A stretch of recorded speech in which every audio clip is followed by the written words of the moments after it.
आपण कपाळावर लावतो ती विभूती फक्त राख नाही, तर हजारो वर्षांची परंपरा आणि अध्यात्म दडलेलं आहे. हे तुम्हाला माहिती आहे का? विभूती तयार करण्यासाठी पूर्वी गाईच्या शेणाच्या गोवऱ्या वाळवून नंतर मोठ्या भट्टीत तांदळाच्या टरफलांसोबत त्या गोळ्यांचे थर लावले जातात.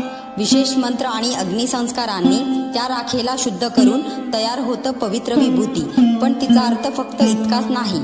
हिंदू धर्मात विभूती म्हणजे अहंकार, लोभ, क्रोध आणि शरीराचा नाश होणारं हे स्मरण. शेवटी सर्व काही राख होणार, म्हणून सत्कर्म करा असा संदेश ती देते.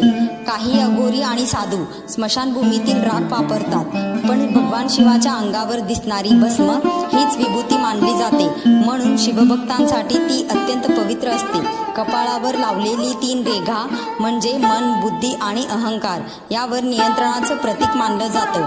आजही अनेक मंदिरांमध्ये मंत्रोच्चार करून तयार केलेली विभूती प्रसाद म्हणून दिली जाते आणि लोक ती श्रद्धेने कपाळावर लावतात.